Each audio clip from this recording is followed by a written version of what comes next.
Bom dia a todos, muito bem-vindos aqui ao nosso webinar, que eu gosto de chamar aqui de conversa aberta, que na verdade é um bate-papo, né, onde a gente tem essa oportunidade de trazer especialistas do tema para poder nos elucidar aqui diversas dúvidas que a gente tem com relação a diversos temas que a gente já passou, né? E hoje eu tenho o prazer aqui de estar com o Walter Lobato para a gente poder falar um pouquinho sobre, né, o Walter explicar um pouco do que ele sabe, que sabe muito sobre reforma tributária, né? Vou falar um pouquinho primeiro da Investor, em um bom que o pessoal ainda vai entrando, né? Para quem não nos conhece, a Investor é um escritório de avaliações. Hoje nós estamos divididos aqui em quatro grandes áreas, né? Eu tenho uma área de avaliação imobiliária, que vai fazer avaliação para diversos fins, compra, venda de imóveis, geralmente são glebas maiores, regularização fundiária, marcação de cota de fundo imobiliário, enfim, entra dentro desse escopo. Eu tenho uma outra área que é uma área de gestão do ativo imobilizado, gestão, vou só dar uma pausa aqui, estão perguntando, não tem limite de acesso, tá, gente? Fiquem à vontade aqui, se vocês quiserem compartilhar o link com demais pessoas, podem compartilhar, tá? Bom, voltando aqui, eu tenho uma área aqui de gestão do ativo imobilizado, que é uma área aonde a gente faz ali desde a parte de inventário, colocando aquelas plaquinhas de controle patrimonial, fazendo revisão de vidas úteis, avaliações de máquinas e equipamentos, desde ativos mais simples, né, mesa, cadeira, a ativos mais complexos, né, como uma máquina criada especificamente ali para uma linha de produção, fazendo revisão de vida útil, né, enfim. Isso em âmbito nacional. A gente tem uma outra área que é a área de finanças corporativas. Finanças corporativas, ela é uma área que tem ali três equipes, uma equipe voltada para a parte societária, aonde a gente vai fazer os laudos para fundamentar as operações de cisão, incorporação, cessão de cotas. Entra a parte de programas de, né, a parte econômica dos programas para benefícios para executivos, né, stock option, phantom option, OPA, apuração de haveres em resolução societária, enfim, entra todo esse escopo da parte, o que envolve ali transações entre sócios e entre empresas do mesmo grupo econômico. A gente tem uma outra área, não, uma outra equipe dentro da área de finanças corporativas que mexe com Transaction Service, onde a gente faz valuation para fundamentar preço de compra, preço de venda, o PPA contábil, né, a alocação do preço de compra quando tem combinação de negócios, atendendo ali o CPC 15 ou CPC 36 e o 18, e fazendo como a gente tem algumas empresas que estão listadas em bolsa, então também para atender o artigo 256, quando tem ali operações relevantes, né? E uma outra equipe focada ali na parte de marcação de cota de fundos. E a gente tem uma outra área, que é a área de... Deixa eu só desativar aqui. Que é a nossa área de como que chama? Gente, de infraestrutura e concessões, desculpa. Acabei me perdendo aqui. Infraestrutura e concessões, ele tem uma equipe ali de modelagem econômico-financeira. Né? A modelagem a gente vai fazer desde a parte inicial dos processos de infraestrutura, aonde a gente tem equipe ali para fazer participar de PMIs, fomentar MIPs, fazendo a modelagem para BNDES, Caixa Econômica, Banco do Brasil, auxiliando alguns clientes no bid, no processo do bid, então fazendo o pricing para eles, pós o contrato, fazendo toda a parte de reequilíbrio econômico-financeiro, e também uma equipe voltada ali para a parte de verificador independente. Tá? Então, falando aqui brevemente sobre a empresa, tá? Sobre a Investor. E hoje, esse tema, né, de reforma tributária é um tema que ele afeta todo mundo. Né? Nós, como avaliadores, né, na parte de modelagem, porque muda toda a parte de modelagem econômico-financeira, toda a dinâmica, e os nossos clientes, obviamente, pelo impacto né, que isso tem tanto impacto comercial, o impacto na parte de caixa mesmo, de gestão da empresa. É uma grande reforma, né, que a gente está passando. E, igual comentei ali no início, a gente tem essa oportunidade hoje de conversar com o Walter. Walter é mestre e doutor em Direito Tributário, professor nesse tema, presidente honorário da Associação Brasileira de Direito Tributário, é um dos principais sócios do escritório Sacha Calmon, que por si só dispensa comentários, né? A gente está falando de um dos escritórios mais prestigiados do Brasil nessa parte de direito tributário, frequentemente são citados ali como doutrina base em decisões de instâncias superiores, né, do Poder Judiciário, então STJ, STF, enfim, Walter, muitíssimo obrigado pelo seu tempo, né, e para poder esclarecer para a gente aqui, falar um pouquinho sobre a reforma tributária. Rodrigo, prazer é todo meu, obrigado aí pelo convite. De fato, como você sabe, né, eu sou professor de Direito Tributário da UFMG, sou advogado há 32 anos. E eu não tenho dúvida nenhuma que essa é a mudança mais disruptiva que o sistema tributário passa nos últimos 40 anos. Nem a Constituição de 88 fez a mudança que se pretende fazer agora com a emenda constitucional 132. Então, a gente tem muito o que conversar. Ótimo, ótimo. É um tema, né, Walter, que já tem anos que ele vem tentando acontecer, né? Acho que deve ter mais de 30 anos ali que o tema de reforma tributária ou a necessidade de uma reforma tributária, ela vem sendo discutida, né? Acho que a gente tem hoje o sistema tributário, né, mais complexo, né, um dos sistemas tributários mais complexos do mundo, e eu acho que ele, por diversos motivos, né, interesses de governos, a guerra fiscal entre os estados, enfim, entre outras, a própria redistribuição, né, das rendas, veio protelando, né, essa decisão, né, ou esta reforma, né, que deu ali foi com autorização, com né, o Congresso aprovando, né, o que foi a PEC 45, né, de 2019, e o que converteu, como você comentou aqui, na emenda constitucional 132, né? E antes da gente já fazer a primeira pergunta aqui para você, só deixando aberto aqui para todo mundo, gente, é uma conversa aberta, tá? Então, eu e o Walter vamos conversando aqui, mas quem tiver dúvida no meio da nossa conversa, pô, levanta a mão, ou então escreve aqui no chat a sua pergunta, a gente vai dando uma olhadinha aqui e eu vou julgando, tá?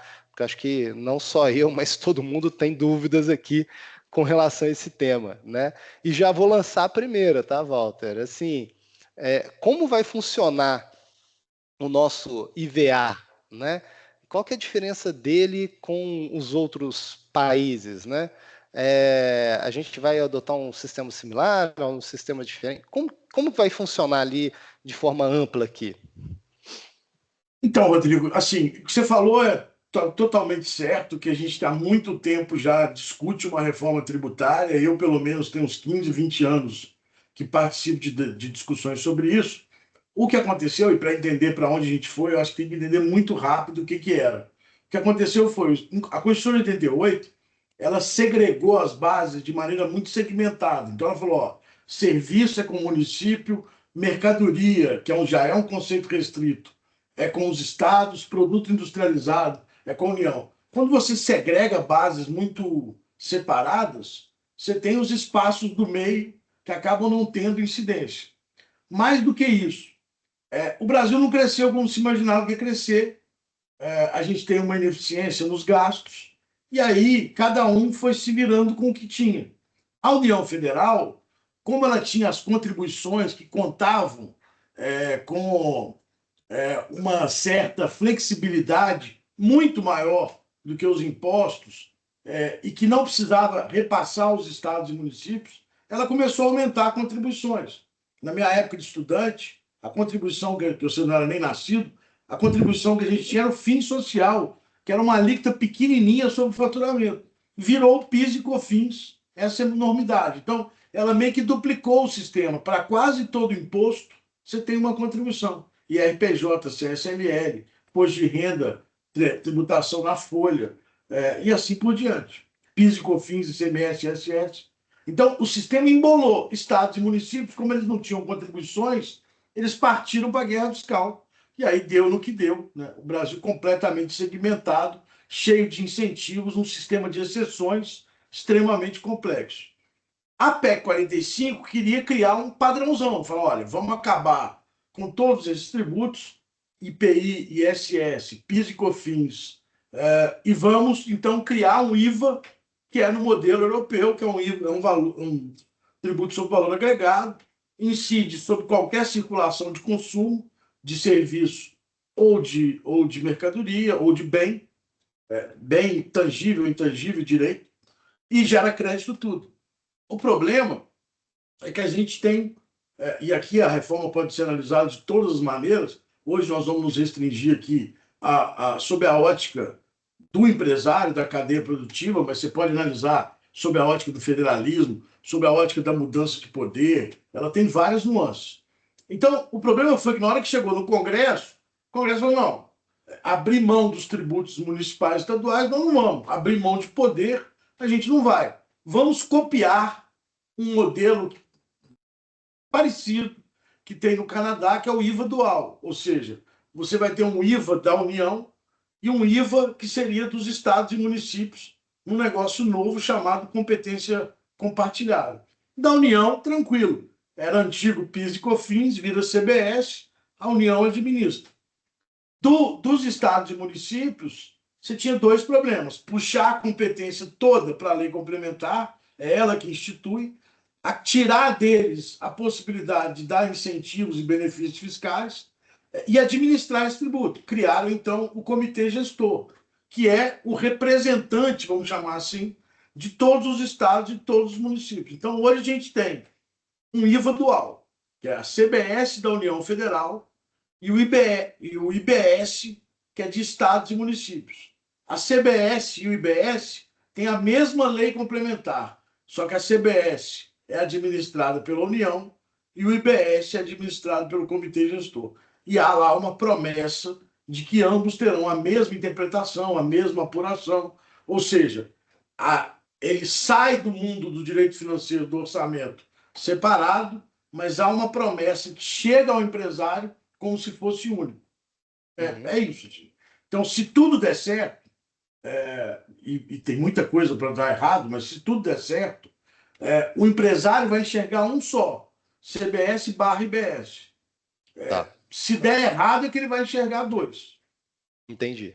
E aí, então, já deixando claro assim, imposto de renda e contribuição social não está abarcado nessa reforma tributária, continua do jeito que está, o que a gente tem é uma alteração nos impostos em si, sobre a receita. Né? Sobre o consumo. Sobre o consumo. Né? Então, Aí, atropelando isso, o governo conseguiu aprovar uma medida provisória que reforma com bastante substância a tributação sobre imposto de renda e contribuição, mas isso você me convida para outra live, que é outro assunto. É outro tema, né? E tem a questão do imposto do pecado lá também, né, Walter, que foi criado, né? Por quê? Porque como Não, aí tem um monte de questão que foi se moldando no Congresso. Aí falou assim, ó, então, como a gente não tem mais benefício fiscal, porque isso fez muito mal ao país, a guerra fiscal fez muito mal ao país, vamos radicalizar. Todos os produtos e serviços, tirando as exceções que a Constituição colocou, ninguém mais pode dar benefício ou redução de alíquota. Todas as alíquotas serão iguais. Então, eu vou padronizar uma única alíquota. Se você não está nos regimes de exceção constantes da Constituição, você vai pagar a alíquota X. E o fulano vai pagar a alíquota X, todos pagarão a mesma alíquota. Então, você tirou do IPI e do ICMS uma característica que existia, que era a seletividade, ou seja, tinham alíquotas diferentes conforme a essencialidade do consumo. Para tentar amenizar isso um pouco, duas coisas foram criadas. O cashback, que é a restituição para as famílias de baixíssima renda, meio salário mínimo, e a segunda coisa, o imposto seletivo, que promete incidir só sobre determinados produtos e bens que são prejudiciais à saúde e ao meio ambiente. Então, seria onde a seletividade vai caminhar. É no imposto seletivo, muito deveria ser, ou deverá ser, muito restrito. Igual a gente tem nos outros países também, né? Você vai em Portugal e vê lá refrigerante mais caro do que o vinho, né? E por aí vai, né? Claro, porque esse imposto vai incidir. Alguns falam que é imposto do mercado, outros falam que é o carbon tax, que é o imposto sobre o meio ambiente. Então, assim, o Brasil criou uma mistura de tudo isso para criar esse imposto novo. Tá. Também foi muito amoldado no Congresso e a gente tem que ficar vigilante para ele não ser um tributo sobre tudo. E, Uhum. além disso, durante o trâmite também da PEC 45, que virou a emenda constitucional, houve uma discussão muito pesada em torno da Zona Franca de Manaus. Dizia-se, olha, não pode acabar com a Zona Franca, há uma promessa de investimento, e houve uma pressão política mesmo, muito forte em torno disso. Perdão, não foi o governo. O que a tramitação da PEC fez no Congresso para ajeitar foi o IPI que iria acabar, não acabou, quase acabou. Ele virou um imposto que diferencia a Zona Franca. Então, será assim: os produtos que tiram a foto lá de 2024 e falam o que está sendo produzido hoje na Zona Franca. Está sendo produzido na Zona Franca é isso. Esses produtos produzidos na Zona Franca, quando não produzidos na Zona Franca, quando importados ou quando produzidos no restante do território nacional, terão o IPI para poder diferenciar o produto da Zona Franca do produto feito no Brasil. Então, acabou que aquele tanto de tributo que ia ser extinto foi mais ou menos. Nós passamos a ter IBS e CBS, que prometem andar juntos, o imposto seletivo e o IPI restrito à questão da Zona Franca. Entendi. Mas e aí já até pegando aqui o gancho, nessa questão do IPI seletivo, isso aconteceria também até dentro de. Acaba, o IPI seletivo seria do âmbito federal, né? Então, né, vamos supor, essas questões de guerras fiscais acaba que não entra, né? Um estado que deu benefício para o outro, isso não entraria agora nesse tema Não, de IPI, né? Porque ele é federal não. ali. Não. A guerra fiscal acaba por dois motivos. Primeiro, porque você passa a cobrar no destino. Então, não importa onde a fábrica esteja, eu vou cobrar no destino. Então, esse já elimina parte da guerra, ou totalidade da guerra fiscal. E Uhum. o segundo motivo do fim da guerra fiscal é que estados e municípios estão completamente proibidos de legislar, é grave, de legislar sobre o IBS. Então, eles não darão benefício fiscal porque eles sequer podem legislar sobre isso.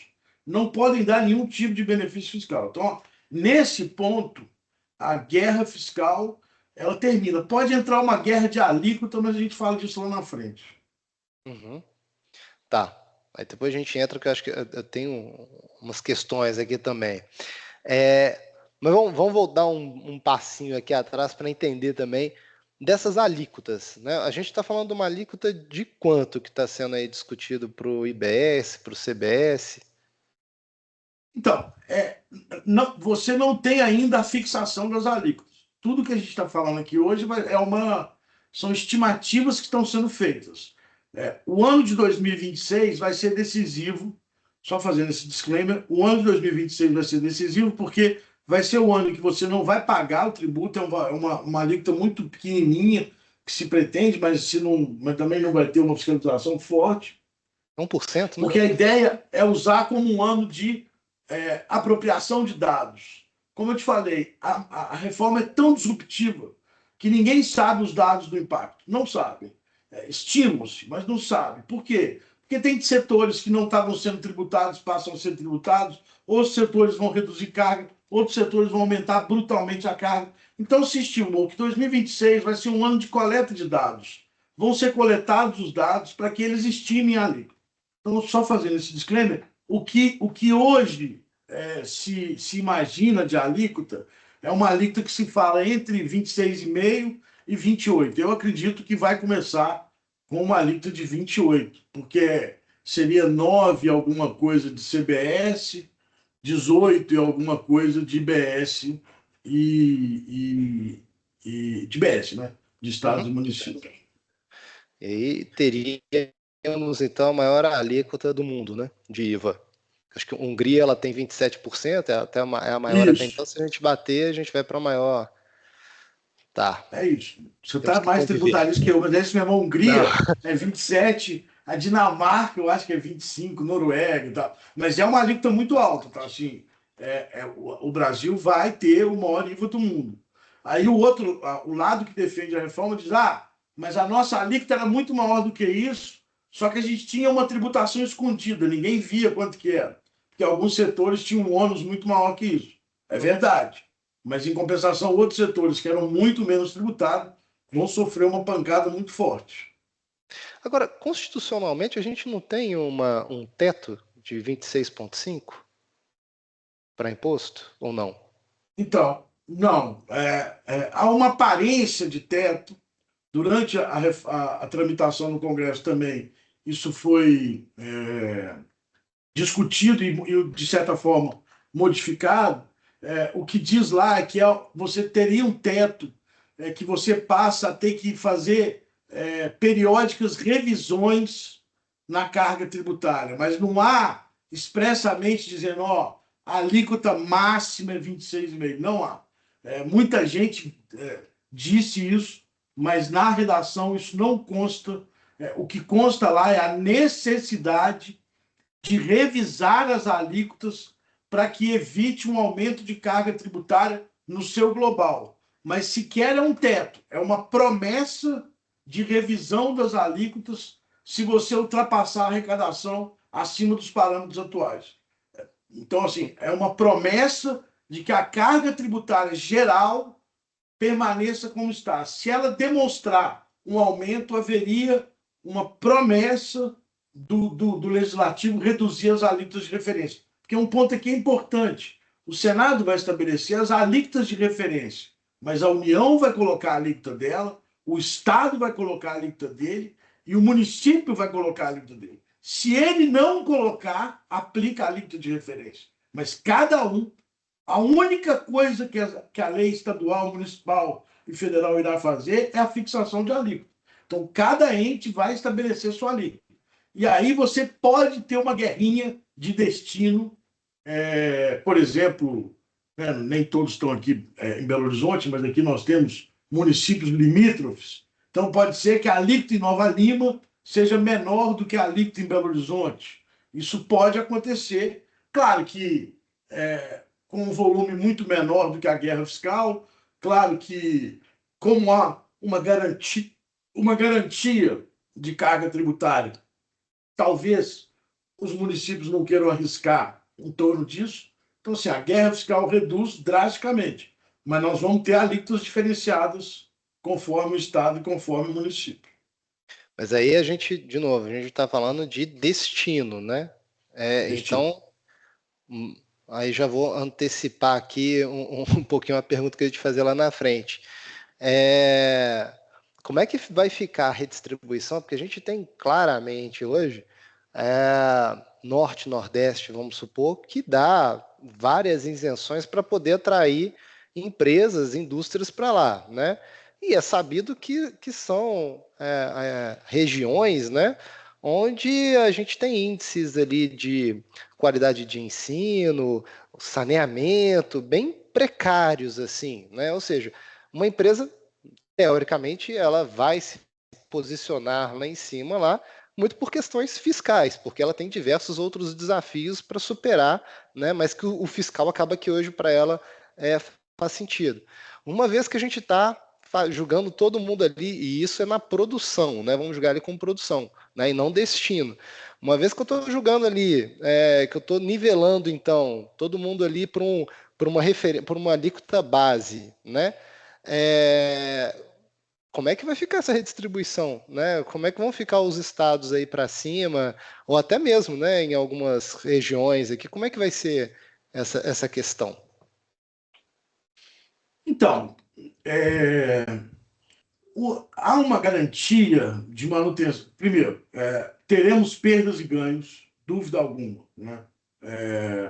No nominal, cargas tributárias de estados consumidores ganharão mais do que estados produtores.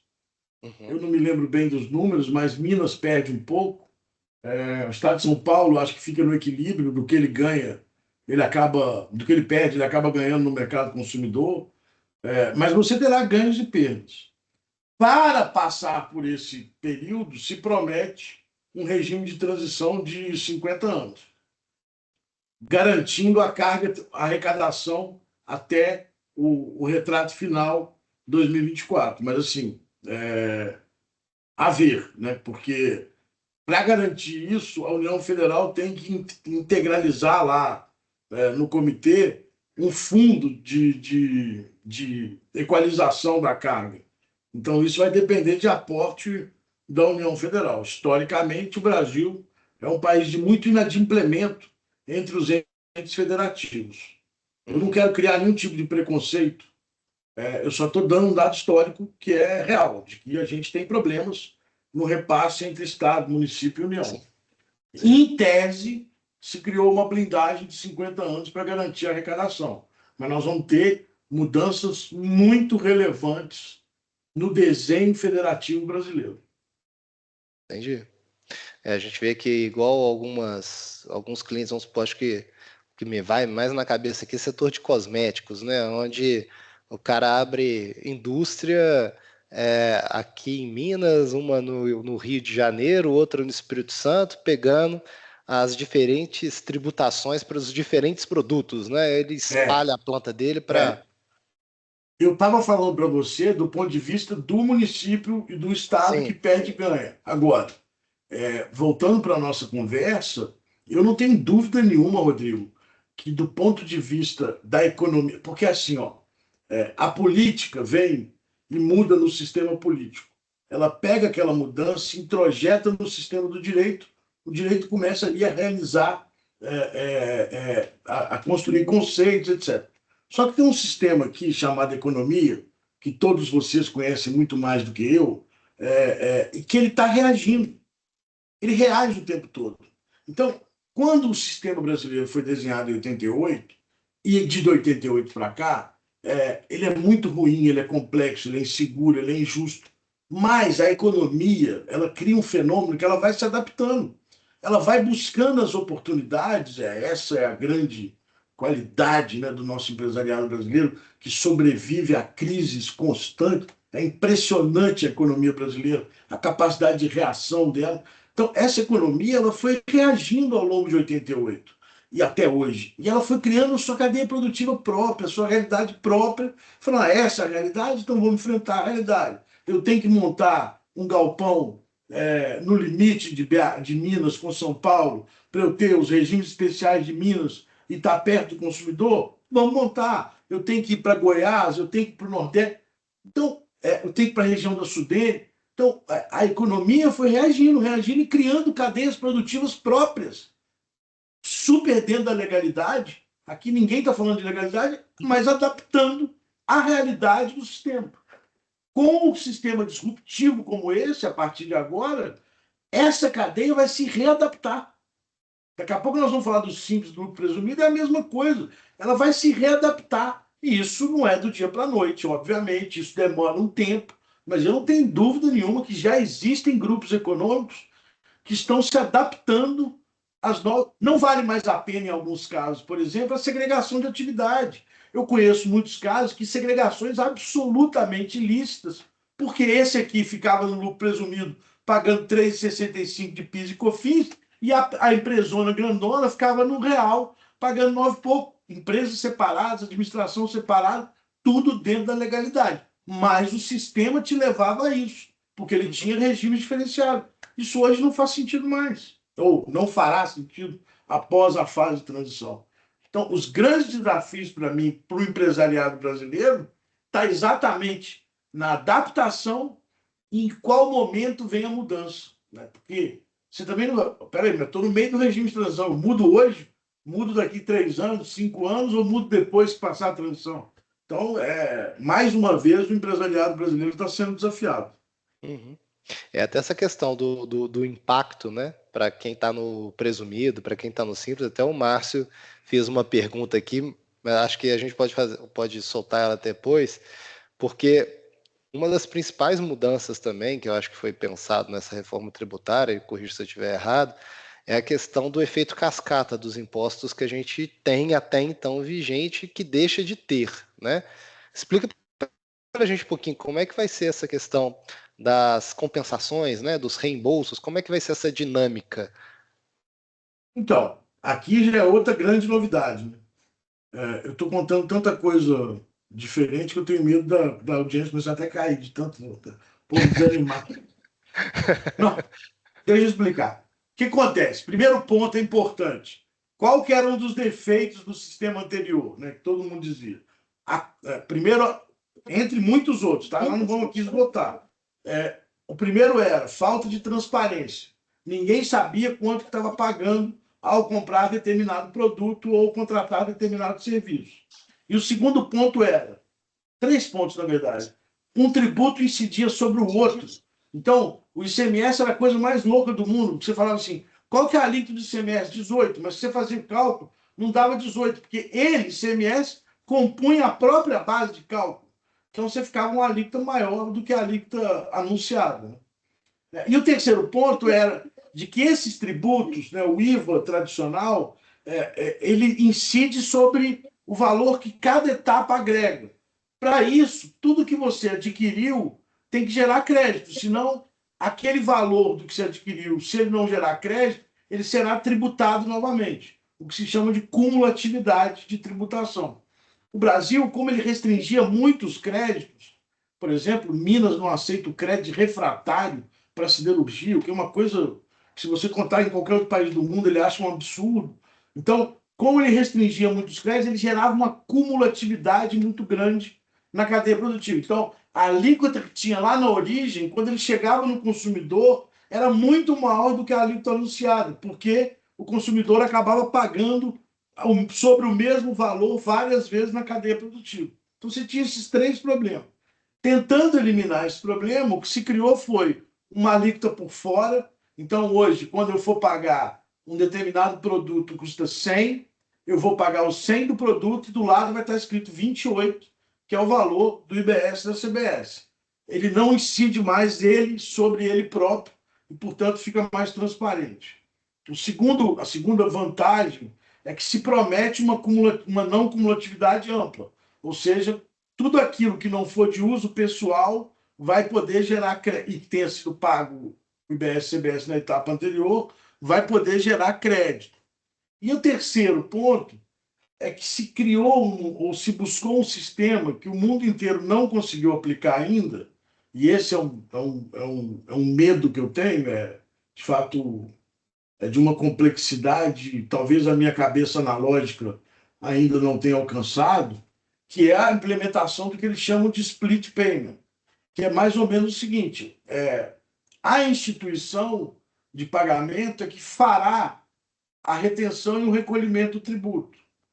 Então, se esse sistema for implementado, o que vai acontecer eu tenho uma empresa e você tem uma. Um vai vender para o outro. Eu vou te vender um produto por 100 mais 28 do IBS e CBS. O 100 você vai receber imediatamente e os 28, esse sistema vai olhar lá quanto que você tem de crédito. Vamos supor que você tem de crédito, supostamente esse sistema vai estar lendo a sua escrita. Então vamos supor que você tenha de crédito 10. Eu julguei 28, então ele te devolve os 10 e entrega para o governo, para o comitê gestor e para a União 18. Então ele vai fazendo o split, dividindo o que é para cada um. O problema disso é a complexidade, né, de todos os documentos sendo processados, o acesso ao web tem que estar todo mundo online e a apuração tem que estar sendo muito bem feita, né? Mas o governo tem investido muito nessa máquina.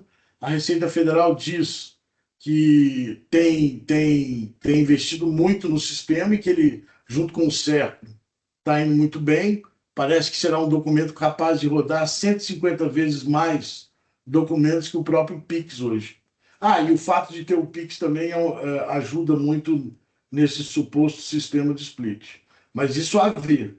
E aí você, Rodrigo, só vai tomar o crédito porque houve o pagamento do débito. Então, de certa forma, isso, se der certo, eu tenho muito receio de não dar, mas se der certo, isso reduz drasticamente a sonegação, porque tudo vai ser retido. Quem é mais velho aqui vai lembrar da CPMF, que era um imposto terrível para a economia, mas de uma capacidade de arrecadar assustadora, porque todo final de dia o banco ia lá, calculava a movimentação que arremetia para os cofres públicos. Então, em tese, é um tributo que vai criar um problema de fluxo de caixa grave. Ele tem que funcionar, se não funcionar, ele vai criar um problema de pedido de restrições o tempo todo. Mas mesmo funcionando, ele garante muito a arrecadação, talvez reduza sonegação, mas certamente mexe muito no fluxo de caixa das empresas. Tem uma questão também, né, Walter, que se o crédito, isso eu não sei se eu entendi errado, mas se eu não utilizar do meu crédito em 180 dias, eu tenho a compensação financeira desse crédito. Vai ter isso? Eu receberia em dinheiro esse valor? Não, você está falando da transição? Não na transição, acho que é depois lá na frente, né? Então, assim, comprei um produto, né? Comprei de um fornecedor, porque aqui a gente está falando de B2B, né? B2C, a história é outra, né? Mas no B2B, comprei ali de um fornecedor. Então, foi retido ali, a instituição financeira foi e reteu os 28%. Então, vamos lá, na compra de 100, reteu os 28%. Mas até o final, vamos supor que eu não tenho muitos fornecedores, ou também não tenho muito aonde compensar esse meu crédito de 28 que ficou lá. Vamos supor que em 180 dias eu não tenho nada, nenhuma operação para que faça essa compensação desses 28. Eu receberia esses 28 em dinheiro dentro da minha conta ou não? Isso fica lá ad eterno, esses 28 até eu ter algo para compensar tributariamente? Então, se você tem se ele não fez a compensação, vamos por partes. Então, se houver algum problema nesse split que eu te falei, dele não conseguir apurar quanto que é o seu crédito, no dia a dia, em tese, ele te devolve em 3 dias. Isso aqui é promessa, tá, gente? É o que está escrito Uhum. na Lei Complementar 214. Não me cobrem isso depois, porque não sou eu que estou prometendo. É a lei que está dizendo. Historicamente, o Brasil tem problema de restituir tributo, mas a lei diz: se na hora que eu estiver ali compensando aquele produto que eu te vendi por 100, ficou 28, você tinha 10 de crédito, houver um excedente, em 3 dias eu te devolvo. Isso imaginando que você tem saldo credor, perdão, Uhum. saldo devedor. Então, em 3 dias, ele promete resolver sua vida. Agora, se você é um acumulador de saldo credor, que isso vai continuar existindo, né? Na forma regular, você acumula saldo, seja porque você compra com alíquotas maiores e vende com alíquotas menores, por uma série de circunstâncias, você pode ter saldo credor. Se você tiver saldo credor, o que a lei complementar promete fazer é você faz o pedido de ressarcimento. E aí, esse ressarcimento, para lembrar, ele te devolve em 30 dias, se você estiver em programas de compliance que serão desenvolvidos pela Receita e pelo IBS. 60 dias, se você tiver é, em uns requisitos próprios, que estão lá no artigo 40 da lei complementar, e 180 dias para os demais casos. Ah, tá. Então tem essa. Então, ele vai ter um prazo menor para quem está em compliance, um prazo intermediário para determinados valores, que o valor não seja tão alto, ele vai ter um prazo, e aí o prazo maior para 180. Mas você tem problemas no meio disso, tá? Tipo, se abrir uma fiscalização contra a sua empresa, esse prazo interrompe imediatamente. Mas isso, Rodrigo, só para deixar claro, a promessa é que seja só para a galera de saldo credor, que é um problema Aham. gravíssimo, né? A gente tem gente salteador de ICMS aí que a auditoria pede até para baixar, porque você não vai conseguir ressarcir. Então, para quem é salteador, para o dia a dia da apuração, ele promete uma restituição em 3 dias. Tá. É, Teve uma pergunta aqui do Alessandro, e aí só falando aqui, que eu vi aqui também, Flávio, que você fez uma pergunta, mas eu vou fazer primeiro essa do Alessandro, depois eu quero fazer, como o tema é denso, né, e é muita mudança, a gente faz um resuminho do que foi dito até agora, antes da gente ir para um passo à frente aqui, tá, Walter? Mas assim, o Claro, Alessandro fica à vontade. perguntou como que funciona os tributos para os monofásicos. Da mesma forma de hoje, o que vai acontecer? São pouquíssimos produtos, salvo engano, só combustíveis e lubrificantes ficaram no monofásico. Para quem é o monofásico, vai ser tributado uma vez. Para quem tiver IBS e CBS durante a cadeia, ele se apropria do crédito e a cadeia produtiva começa de novo. Uhum. Não, perfeito. Então vamos Mas fazer. toma cuidado que nem todos que estavam na monofasia continuam na monofasia. Uhum. Tá? Lubrificantes e combustíveis continuam. Perfeito. Então vamos aqui, dando um resumão aqui. Na reforma tributária até então, o desenho que está sendo criado, né? A gente vai substituir os impostos sobre a receita, né? PIS, COFINS, ICMS, enfim, tudo isso vai virar ali dois impostos, CBS e IBS, e o IS, né? Que é o imposto, vamos Imposto brincar, é seletivo. um imposto seletivo, isso. CBS na discussão de 9,3% da venda, do valor de venda, e IBS discutindo ainda uma alíquota máxima de 18,7% do valor da venda, e o imposto seletivo aí vai conforme está. Vai em discussão para cada tipo de produto, né, Walter, que vai sendo criado, a alíquota do IS, né? Isso. E para os Tá. produtos previamente determinados por lei complementar.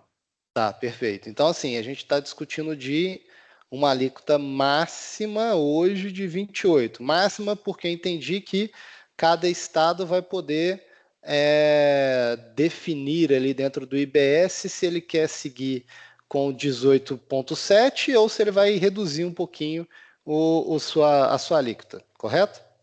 Lembrando que aí a gente aproveita e já responde o Flávio, que ele pode fazer isso, mas ao fazer isso ele estabelece a alíquota geral. Ele não pode dizer assim, para o setor no tal eu vou ter a alíquota de 15% e para o resto 18%. Não, ele tem que fazer a mesma alíquota para todo mundo. Uhum. E aí estados e municípios não fazem mais, em tese, né? A gente nunca sabe disso de manhã, mas não fazem mais convênios, regimes especiais. Tudo é feito no comitê gestor. Tá, perfeito. É, Tá aqui, ó. Não. Eita, calma aí. O Flávio mandou mais uma aqui, deixa eu ver aqui. Acho que está na outra chat aqui. Tá, entendi. De forma geral, então. Ok. E aí, esses O dois que eu acho que é um impostos. problemão, tá? Esse problema que o Flávio colocou é gravíssimo, sim. Porque esse país é um país diverso, completamente diverso. A gente não tem noção da diversidade do Brasil. Os problemas que existem na Amazônia são completamente diferentes dos problemas que existem no Sul, no Sim, Sudeste, e assim vai. E é muito complicado você ter colocado um poder central para regular todas as peculiaridades. Nós vamos passar alguns problemas em torno disso. sim, sim. Você acha que pode chegar até numa desigualdade aí, tá, Walter, no sentido de recurso mesmo? Eu não vou ter incentivo para poder levar a indústria lá para cima. Cara, eu vou ficar com a indústria sem preconceitos, né? Mas assim, vão, como empresário, se eu vou abrir uma indústria, eu vou querer ficar perto dos meus fornecedores, né? Do que desenvolver toda uma cadeia de fornecedores longe de mim. Então, assim, tendo a concentrar dentro do Sudeste as operações sul e sudeste, as operações industriais no Brasil, o que é complicado, né, para os demais estados, né? Você tende a uma desigualdade maior, que em tese deveria ser combatida pela União, mas que pode ser combatido. O meu medo aí não é só isso, é você começar a criar conflitos federativos. Então, o governador de tal estado, não vou citar para não Uhum, politizar, mas o governador do estado X fala: não, aqui no meu estado eu vou legislar sobre isso e essa matéria e parar no Supremo, e a gente cometeu o erro que nós cometemos de 88 para cá, que foi judicializar o direito tributário todo, né? uhum, Então, você tem esse risco, porque é uma guerra, como eu disse. Aqui a gente está analisando sob o prisma da economia, das cadeias produtivas, mas você tem uma guerra de poder atrás disso muito forte, né, Rodrigo? Imagina o poder que esse comitê gestor vai ter. Maior que o da Receita Federal, a arrecadação absurda vai passar na mão dele. sim, sim, Então você tem uma discussão, um acomodamento de poder sobre essa nova reforma muito grande nos próximos anos. sim. E aí, teve até uma pergunta aqui também do Michael, ele falando que aí, na questão das alíquotas dos municípios, é definido uma alíquota específica para cada município ou tem que ser uma alíquota para todos os municípios daquele estado? Não, cada município, assim, ó, o Senado estabelece a alíquota de referência. Se o município ficar calado, vai aplicar a alíquota de referência. Uhum, Mas ele, município, pode dizer, através de lei, aprovar uma lei, dizendo quanto que vai ser a alíquota nele, município, nas operações que tenham ele como destino. Então, por exemplo, Nova Lima pode, por lei, estabelecer uma alíquota diferente de Belo Horizonte, de uhum, Contagem, de Betim, etc. uhum. Não, perfeito. E aí, vamos voltar aqui. Então, a gente está falando ali de até 28, que é a discussão atual, né, de alíquota em conjunto. Só que eu vou acabar com o efeito cascata da agora, né, a língua travou aqui. Como atividade? Isso, obrigado. Dos impostos, né? Então, eu vou ter as compensações integrais desses impostos numa relação B2B, né? Então, fazendo aqui mais ou menos, e aí eu acho que até mata um pouquinho a dúvida aqui do Flávio falando que alguns negócios se sustentam com regimes especiais e convênios. Alguns acho que vai ter que rever, vai ter que pensar ali, mas acho que a grande maioria, quando ele sai dessa cumulatividade, né, desse efeito cascata dos impostos, pode ser que tenha, de fato, uma alíquota final mais baixa do que o que vem sendo praticado hoje, né? Porque, vamos lá, até tinha pensado aqui num exercíciozinho assim. Vamos supor que um fornecedor de madeira ele vende ali a matéria-prima dele para uma indústria de móveis a R$ 50. Se a gente está falando ali de um IVA de 28%, a gente vai para um IVA de R$ 14, ok? Essa indústria de imóveis, ela vende os móveis para um lojista a R$ 100. Então, R$ 100, quanto ele tem 28%, ele vai ter um IVA de 28%. Porém, como já foi pago R$ 14, né, da parte lá quando ele comprou do fornecedor de madeira, o que vai ser pago vai ser R$ 14 de IVA, 28 menos os 14 da compra lá da matéria-prima. Né? Então, final, R$ 14 de IVA. O lojista, por sua vez, ele vai vender para o consumidor final a R$ 200. Se ele vende a R$ 200 para o consumidor final, ele vai ter um IVA de R$ 56, né? 28% sobre os 200. Mas como ele comprou os móveis, né, da indústria lá moveleira e pagou ali 28%, né, teve 28% acumulado de IVA, eu tiro dos 56 os 28 que já foi pago de IVA e de fato eu vou ter um IVA de R$ 28, correto? Perfeito. Né? Então eu tenho uma carga Você tem tributária no um. final menor, Mas né? é bom alertar todo mundo aí que a gente está falando 28, de fato é isso, a alíquota estimada.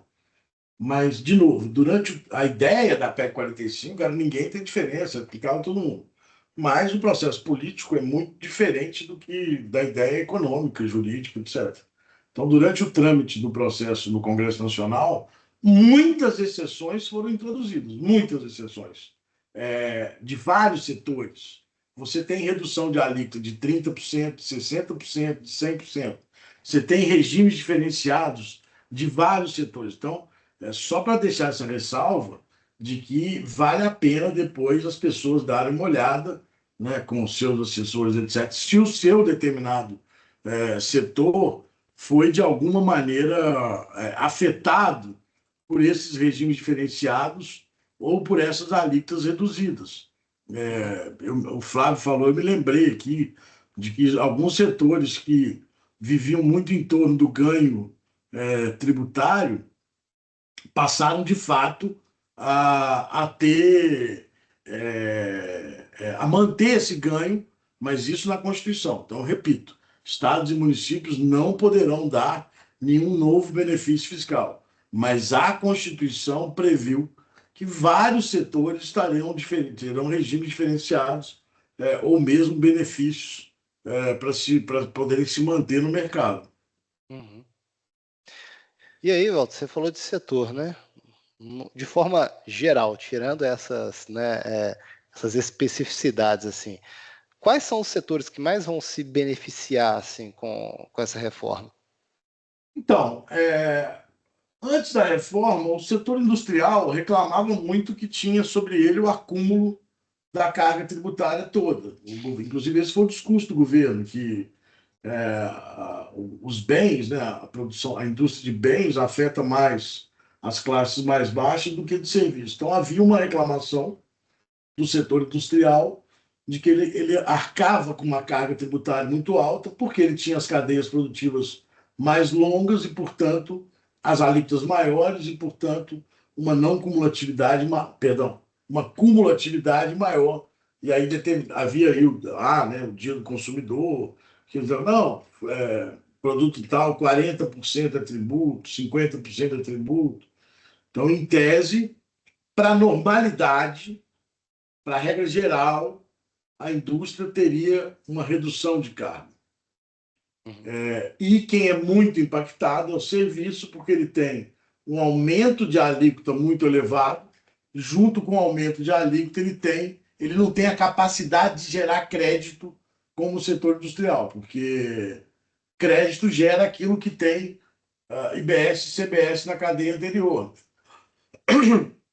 E uma empresa de serviço que tenha muita tecnologia ou que tenha muita folha de pagamento, ela não tem o crédito ou ela não gera crédito suficiente para amenizar essa alíquota de 28. Então, no geral, a indústria teria uma redução e o serviço um forte aumento. A economia é muito dinâmica, a gente não sabe como ela vai reagir, o primeiro ponto. Segundo, haviam indústrias muito beneficiadas no Brasil por regimes especiais, etc. Então, teria que ver caso a caso. Em tese, ou como regra geral, como teoria, é isso que eu estou dizendo, mas não dá para aplicar, não dá para cravar essa regra para todo mundo, não. Uhum.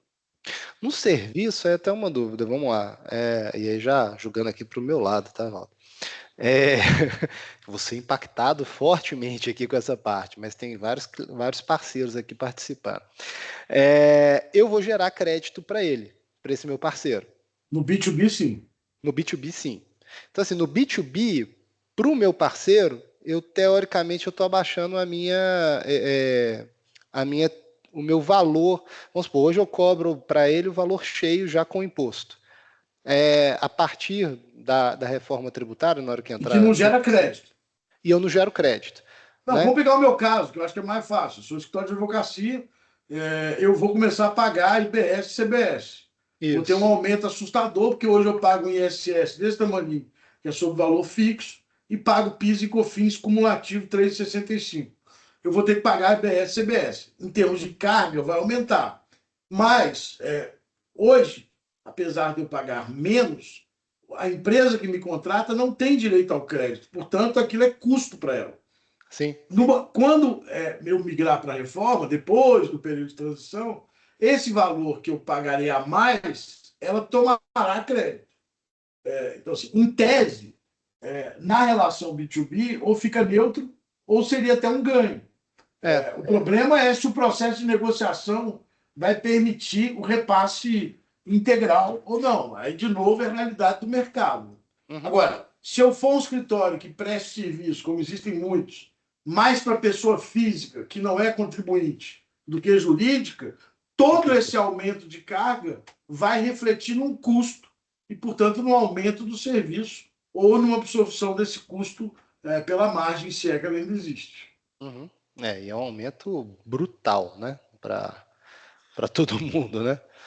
É, tá. E aí, só brutal, vamos falar aqui. Vamos supor que na cadeia de serviço para cliente pessoa física, que está ali no lucro presumido, vai ter ali um total de hoje de 13,33% de imposto, do nada isso vai para 28%, né, Walter? É um, é Mas uma você está subida. botando o imposto de renda e a contribuição aí, né? Pois é, tem que tirar, né? O imposto de renda e Tem que contribuição. tirar e somá-lo Uns, depois, né? ou seja, então, tirando ali imposto de renda, que vai dar uns 8% mais ou menos. Por mais que não se queira, e de novo, aqui não tem nenhuma juízo de valor contra a reforma, o setor de serviço é fortemente impactado. É, Pode ser que ele não seja diante da negociação do repasse para o seu cliente, mas isso é realidade de mercado. Do ponto uhum, de vista nominal, olhando só o prestador de serviço, ele toma uma pancada de todo tamanho, porque ele sai de 3,65. Vamos imaginar que está pagando, no meu caso, né, das profissões regulamentadas, é diferente que o ISS é por cabeça, mas vamos pegar a regra geral, que ele esteja pagando 5 de ISS, que é a alíquota máxima, mais os 3,65, ele está pagando 8,65. Ele vai para alguns têm redução, então ele vai para uma alíquota aí de 20 e poucos, 20, ele tem pouco crédito, ele vai ficar com uma alíquota efetiva de 18. Nós estamos falando do aumento de 10% é, sobre o faturamento. É uma paulada. é a paulada. Se isso gerar crédito, você neutraliza ou reduz brutalmente. Se não gerar, é que é o problema. Uhum. E quem já tem crédito, né, de ICMS, de PIS, COFINS, né, tem esses créditos acumulados, como é que vai ficar? Né? Ou tem ali passivos fiscais em discussão judicial, como é que vai ficar ali se isso não se resolver durante o período de transição, se estender? Como é que é a dinâmica aí? Então, aqui a gente tem que fazer uma pequena separação, porque você tem um período de transição, né?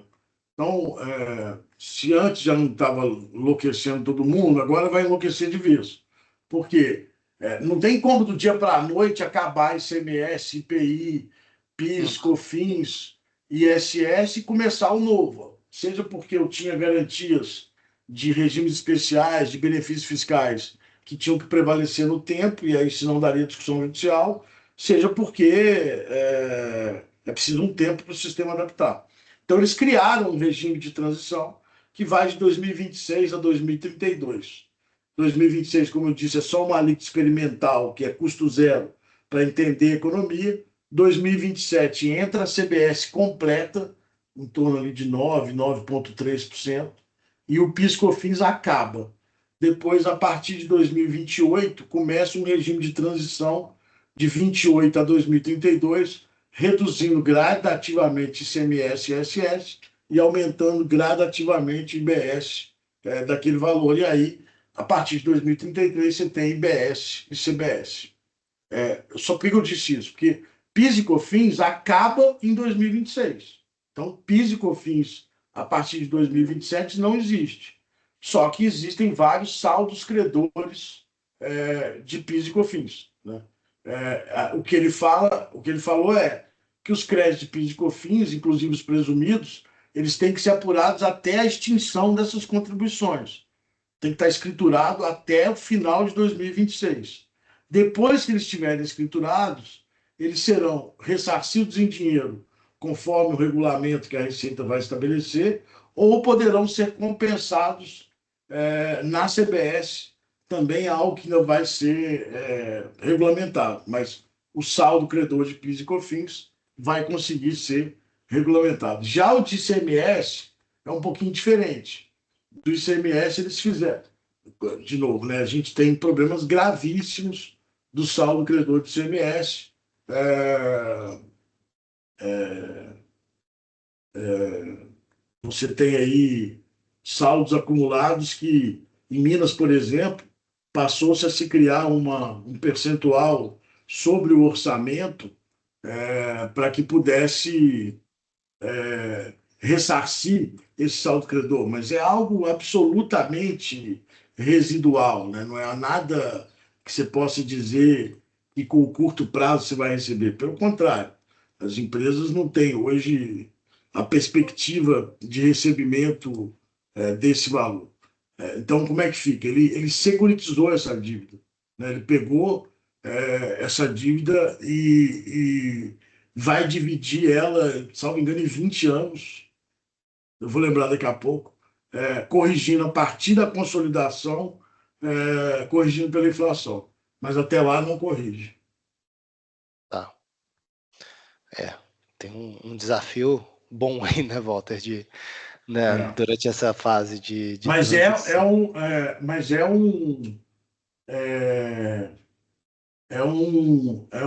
é uma forma de ressarcir aquilo que até hoje não tinha ressarcimento, né?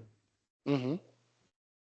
Quem já está com um contrato assinado aí com convênios com o Estado, ou até mesmo alguns setores que têm base, né, de ICMS, compõe a base de cálculo da receita, vamos supor, igual a gente tinha falado ali, né, antes de entrar aqui, mas não vamos entrar especificamente nesse setor, né, mas assim, transmissão, que a RAP compõe a base de cálculo da receita, né, da receita anual permitida, entre vários outros setores que têm esses benefícios hoje, né, desses impostos ou reembolso desses impostos em cima da receita. Isso permanece, né, eu creio que durante o período de transição, sim, mas pós, ele permanece ou ele muda ou ainda não está claro? Tem alguma questão nesse sentido, assim? Forma ampla, tá, Walter? Mais dentro desses convênios assim estaduais. Então, nem durante o período de transição eles permanecem integralmente, porque o que ocorre é que, diz lá o artigo do Ato das Disposições Constitucionais Transitórias, ele fala o seguinte: ó, os benefícios fiscais vão sendo reduzidos de 2029 até 2032, até porque a base de incidência também deles vai sendo reduzida, né? E Uhum. aí, o que existe é um fundo que vai ser constituído para ressarcir essas empresas e esses locais dos benefícios que estão sendo reduzidos até 2032. A partir de 2032 começa uma nova política no país, que ninguém sabe qual que é, de combate às desigualdades regionais. Então, o seu direito está assegurado, como estava, porque, vamos lembrar também, né, para ser justo com a história, a gente tinha uma guerra fiscal absurda, né, sanguinolenta, e aí vem uma lei complementar 160, isso sem reforma lá atrás. E depois um convênio do CONFAS 190 que falou: ó, vamos pacificar isso aqui. Vamos, todo mundo tem direito, todo mundo abre o benefício que tem. Os outros estados têm direito de colar e copiar esses benefícios para os seus. E todo mundo vai levar esses benefícios até 2032, quando tudo vai acabar. Então, isso era algo que já existia antes. A Uhum. promessa de que tudo acabaria em 2032. O que a reforma fez foi: ó, eu vou te garantir o que vocês tinham combinado, que era levar os benefícios até 2032. Uhum. Quem é de setor de energia e gerador em GD, é Não, aquela mas questão. GD, por exemplo, ele conseguiu ser mantido na Constituição um modelo muito parecido com o que tem hoje. Daquela Ah, isenção até 2 mega. até de 1 mega, você tem isenção total até 45, Isso, e após o custo de assinado acima de 1 mega, você tinha em alguns estados, igual o convênio aqui de Minas Gerais, e quase que vários estados replicaram mesmo daqui de Minas, você vai tendo uma escadinha de redução do benefício, né, do desconto até 32, né? E aí chega 33 para frente, você teria o ICMS full em cima da operação, né? aí o Tá. arrendamento tem uma redução de alíquota de 70%, que ele vai ser Uhum. parecido com a da locação. Então, assim, tem que estudar caso a caso, setor a setor. Alguns você teve os benefícios mantidos aí. Legal. Mas, volto a dizer, mantido pela Constituição, não é Estado e município que está dando, não. Uhum. Até o Osmar mandou aqui, aí já pegando alguns setores, assim. Como que Eu não fica a enxergo nenhuma educação? pergunta, não sei onde você está vendo, não. Tá aí no chat. Então fala para mim. Você tem ali PIR, perguntas e respostas, você tem o chat do lado, tá vendo? Ah, achei, achei. Achou? Aí o Osmar foi e mandou aqui pra gente. Como fica setores como educação, saúde e agronegócio? Eles vão ter tratamento diferenciado? Tem tratamento diferenciado, o agro teve tratamento diferenciado, educação e saúde também. Tem redução de alíquota nos três. Às vezes uma redução de 60, às vezes até redução de 100. Mas mesmo assim o agro vai sofrer algum impacto. Mas ele teve algumas reduções sim. É dentro daquele que estava na discussão, né? Alíquota zero para cesta básica, medicamentos, saúde e educação, não é isso? A educação tem um tipo de educação que vai ter uma alíquota de 60, de redução de 60, o outro vai ter redução de 100. Você vai ter o setor foi de alguma maneira preservado. O setor de imóveis teve uma mudança muito grande, Uhum. mas também tem uma série de redutores. E aí até o Michael colocou Tem aqui, muitas exceções da Constituição. tá? E aí até o Michael colocou aqui, então mesmo na saída, na questão aqui de ovos aqui, na saída ela sendo isenta de tributação, ele vai tomando crédito ao longo da cadeia dele ali, e aí entra aquela política lá como ele não tem aonde ter o desconto, No ele ressarcimento.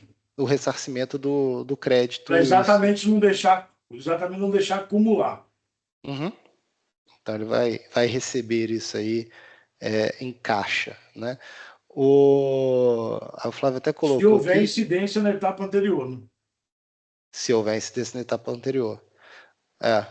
Mas aí os prestadores de serviço, né? Tipo, ou então, comprei maquinário. Maquinário vai ter tributação, eu vou ter o crédito ali, se tiver, né? Também, né? Tem que ver ali também se o setor vai ter Você vai ter o regime incentivo lá especial. do. Né? Tem incentivo de bem Complexo. de capital. Né? Por isso É, que eu estou te falando. É cadeia por produtivo por cadeia produtiva. é. Vai envolver, então, assim, um processo de entender não só do seu negócio, mas também de toda a sua cadeia de fornecedores, né? Para ver ali É. uma Eu hoje tenho otimização. feito muito. Hoje eu tenho feito muito curso assim, interno, assim, que eu tenho visto, né? Estou só passando uma experiência aqui, mas, de novo, cada um tem sua realidade. O que eu tenho visto muito são 5 setores reunidos, né? Jurídico, fiscal, contábil, suprimentos, porque vai ter uma negociação grande aqui de contrato, e tecnologia, porque essa reforma vai requerer um investimento em tecnologia forte. É. E aí até, deixa eu ver aqui, fizeram uma pergunta aqui em cima, se a gente vai ter que conviver com... Foi a Renata. Como vai funcionar a questão, essa questão das empresas, né? Que vai estar em dois regimes, né? A gente vai ter que, durante esse período de transição, atender às duas leis, né? Atender aos dois regimes tributários, né? A pergunta da Renata pode ter duas conotações. A primeira é, durante o regime de transição, para quem tem fé, tem que rezar, porque vai ser o caos. A gente vai estar apurando ICMS, ISS, PIS e COFINS só um ano, então eu vou tirar ele de cartaz, IBS, CBS e o imposto seletivo em alguns casos. Então, assim, o período de transição tende a ser muito mais complexo, né? Algumas coisas eu tomo crédito no ICMS, no IBS não tomo no ICMS, no ISS eu tenho redução de base, que no IBS não tem. Então, o regime de transição tende a ser muito caótico.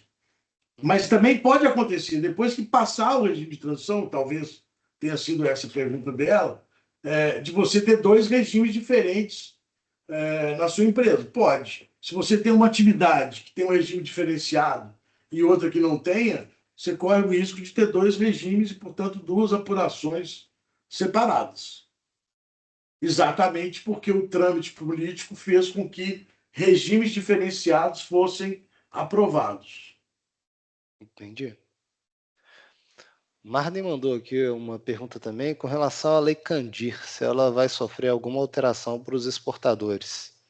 Na verdade, acaba a Lei Candir, porque acaba o ICMS, né? A Lei Candir veio, todo mundo lembrar, Candir era um deputado federal na época que deu o nome à lei, era uma forma de ressarcir os exportadores, aí desoneraram todas as exportações, e prometeram a devolução, a compensação para os estados daquela desoneração.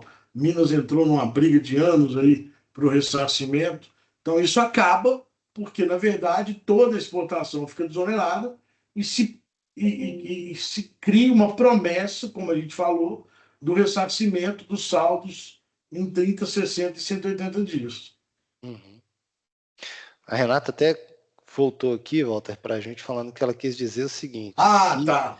a empresa no Simples Não, Nacional, se ela pode ser eu ao sei o mesmo que ela está tempo lucro e falando. É o renda. seguinte, até responde uma outra pergunta que teve atrás do Simples. O Simples não mudou nada, em tese. Calma que é em tese.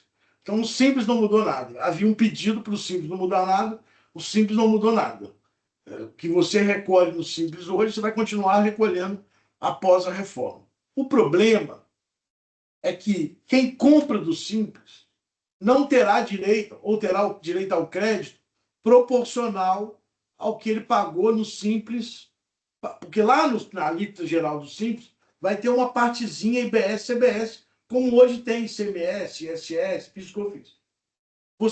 A empresa que comprou do Simples só vai ter direito àquele crédito, daquele valor pequenininho que está lá na composição da alíquota de IBS.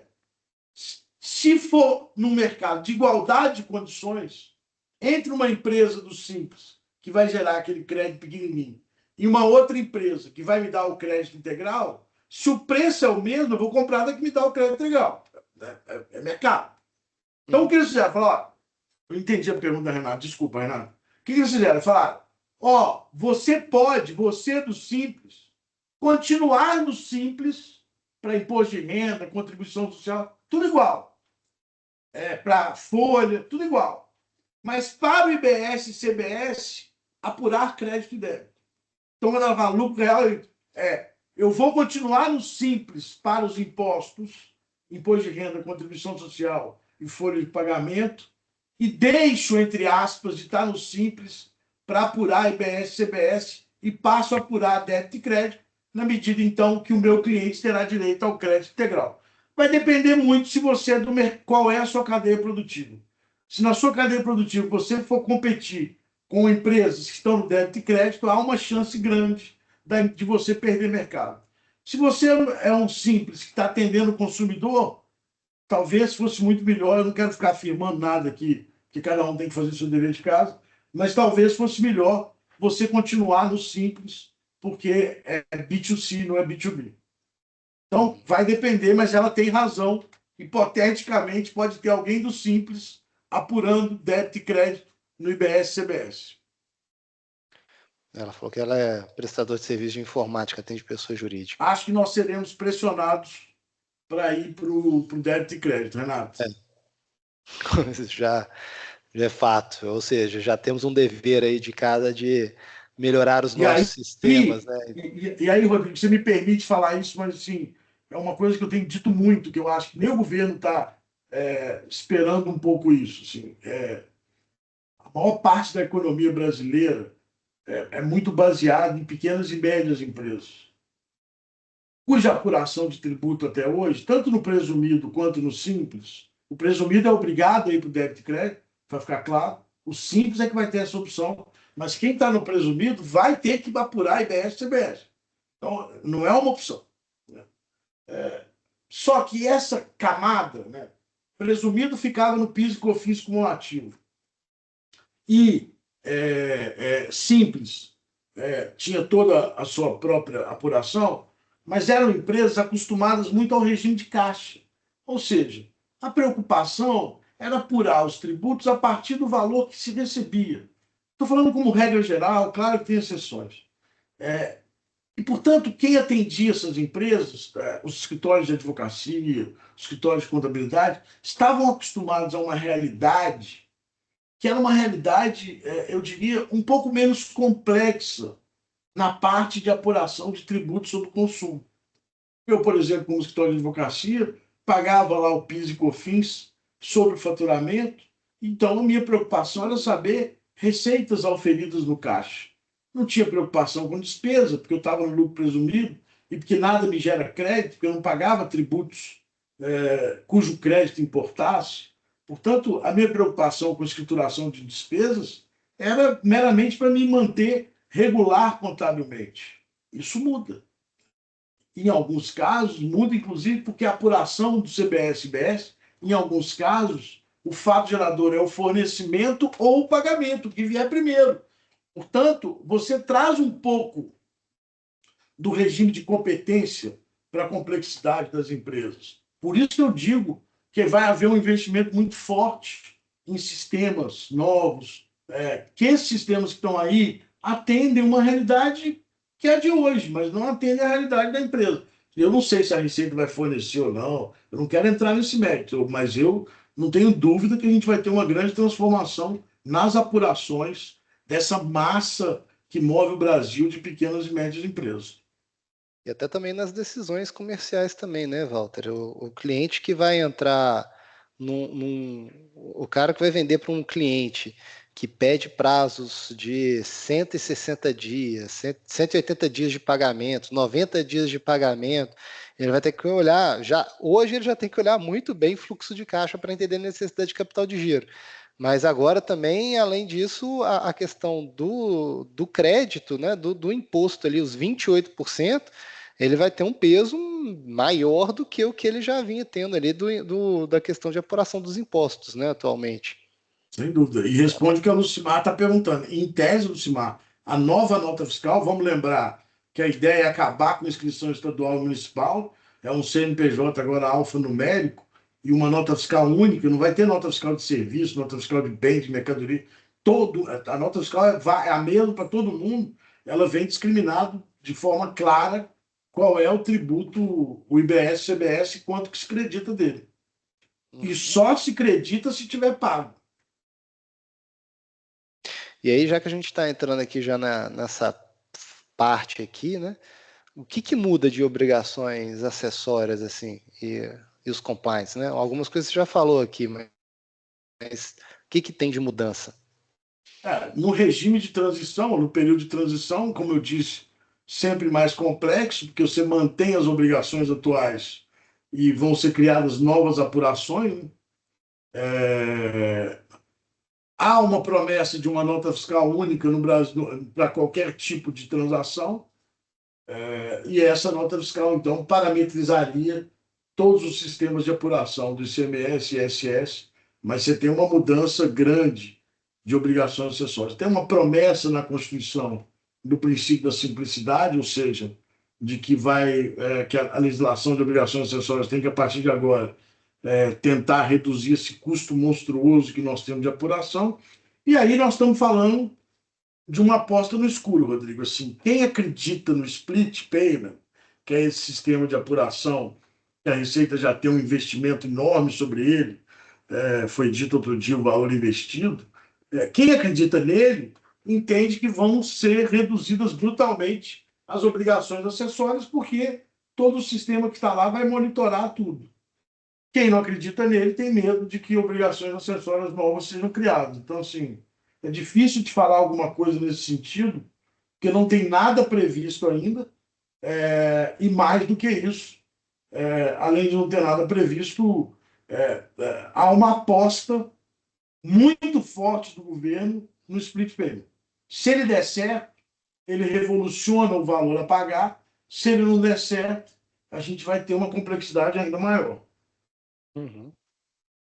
E se a gente for olhar aqui, então, Walter, para os próximos meses, assim, o que é uma turma que tem que ficar atenta, né? Então, igual você comentou ali, fazer, eu acho que uma revisão dos regimes tributários atual e simular esses novos cenários, né, de IBS, CBS, até para, igual a gente fez agora aqui, né, entender, continuo no simples, saio do simples, o que faz sentido, né, nessas operações, mapear esses tributos, né, que impactam ali a operação revisar os contratos, né, com os fornecedores e com os clientes, adequar o sistema de gestão, né, os ERPs, né, as emissões de notas fiscais, isso vai ser um baita investimento para os próximos anos, né? Principalmente igual você comentou, né, que a nossa base de empresariado no Brasil vem do simples, né, das empresas de pequeno porte, e a grande maioria não tem esse nível de complexidade de gestão, né, de sistema para fazer a gestão, e que agora tende a ter que ter, né, se não tiver a questão do split, ou enfim, se não for tão redondinho igual está se pensando que possa ser, né, a operação. Que mais? Capacitar, né, a equipe fiscal, né, para essa nova equipe fiscal, contabilidade, para essa nova realidade também, né? Ou seja, vai ficar um pouco mais complexo agora no primeiro momento, mas se rodar tudo do jeito que tá sendo desenhado, né, e planejado, lá na frente, pós-período de transição, tende a ser um sistema tributário mais simples do que o que a gente tem hoje. Sim. Primeiro, ultrapassado o período de transição, se nós honrarmos as promessas que estão na lei complementar, se não houver nenhum retrocesso legislativo, tende a ser um regime mais simples do que tem hoje. Uhum. Não, perfeito. Eu brinco Mas que... se eu pudesse, né, nós estamos no finalzinho, finalzinho já é também. muito difícil dar conselho assim. Pessoas da minha área ainda não estão cientes da reforma. Então, eu não quero aqui dar uma de tom professoral, nem de tom catastrófico, nem de tom muito otimista. Quero tentar ser o mais realista possível e também nem ficar criando demandas novas que talvez não sejam necessárias. Então, assim, Uhum. sendo muito realista, o que eu acho? Até porque é aquele negócio, assim, a gente decolou o avião, aprovou uma emenda constitucional e uma lei complementar, mas nós não construímos ainda um aeroporto onde ele vai pousar. Nós não sabemos onde ele vai pousar e nem qual é o aeroporto. A pista não está pronta. Então, é difícil falar de algo que não está pronto. Não está pronta a segunda lei complementar, o regulamento que dizem que vai ter mais de 5 mil artigos não está pronto. Então, tem coisas para ficarem prontas. Uhum. O empresário tem que sair igual um louco, investindo brutalmente? Acho que não.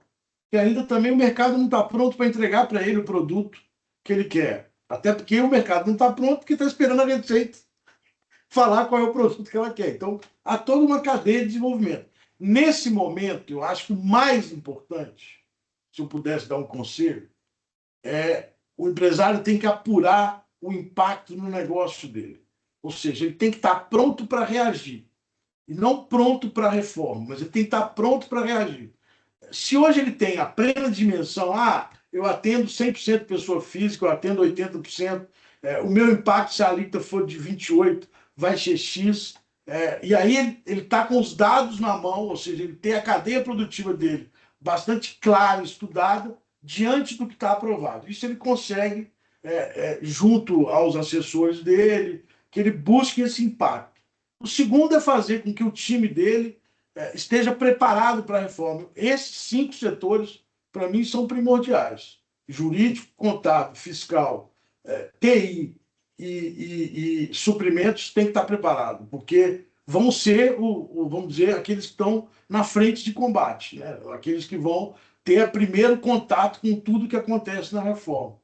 E você tem hoje já nas associações, na sociedade civil organizada, já tem discussões setoriais, porque são muitas exceções. Então, já tem a galera, eu já fui dar palestra para o setor de imóveis, especializado nisso, depois para o setor de combustíveis, depois para médicos, né? Fiz uma palestra para médicos, fiquei com medo de dar notícia ruim um dia, eu estava num plantão, precisar deles, eles acharam que a notícia ruim era minha.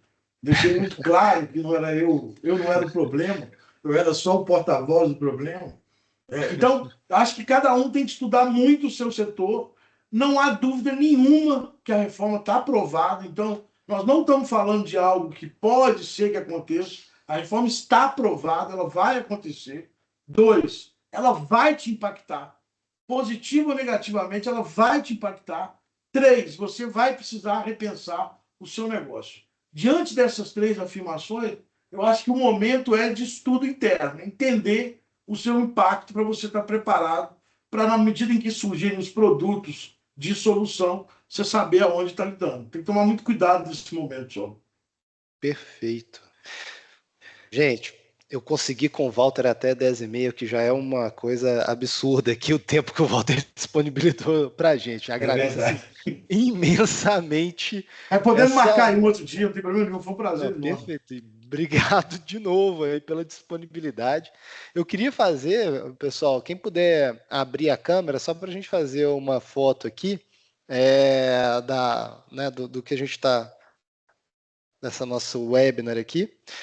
Tem outras perguntas, imagino, e virão outras perguntas, mas aí vai passando para a gente aqui, ou pelo e-mail, depois a gente vai respondendo, né, porque o tema é complexo mesmo, né, e várias outras perguntas vão surgindo, tá? Mas, Walter, Quem enquanto o quiser, eu pessoal estou aí, pode mandar no meu e-mail, estou em rede social também, lá, VS Lobby, eu acho meu e-mail, VS Lobby. Pode me Legal, perguntar que bater papo sobre reforma eu gosto sempre. legal. Walter, enquanto estou tirando foto aqui da nossa parte aqui, Então, peraí, deixa eu agradeço. postar aqui. Calma aí, posta aí, vamos só colocar aqui. Aê. Bom, enquanto estou tirando E foto para a aqui galera da área, você desculpa eu fazer a propaganda, mas eu tenho uma Associação Brasileira de Direito Tributário, que eu sou presidente honorário. Vai ter um congresso agora em novembro, em Belo Horizonte, super legal, 200 palestras, que a gente vai tentar discutir isso tudo. Acho que é quase impossível discutir tudo. Dos dias 12, 13 e 14 de novembro. Chama ABRADT. Procurem aí que vocês vão encontrar o congresso, tá bom? Legal. Walter, muitíssimo obrigado pelo seu tempo. Agradecer a todos aqui também pela participação. Né? É legal essas dúvidas que vão surgindo, que vão deixando mais dinâmico aqui o nosso processo. Né? E mais uma vez agradeço a todo mundo e convido vocês, né, a ficarem atentos aqui para as próximas webinars, cursos que a gente tem, né? A Investor gosta bastante de fazer esse tipo de contato, né? Ficar mais próximo aí de todos. E espero contar com vocês nessas próximos webinars e cursos que a gente tem. E Walter, de novo, encerramos aqui 10h30. Muito obrigado aí pela Um prazer, participação. um prazer, gente. Foi um prazer. Um abraço. Prazer, gente. Até mais. Tchau, tchau.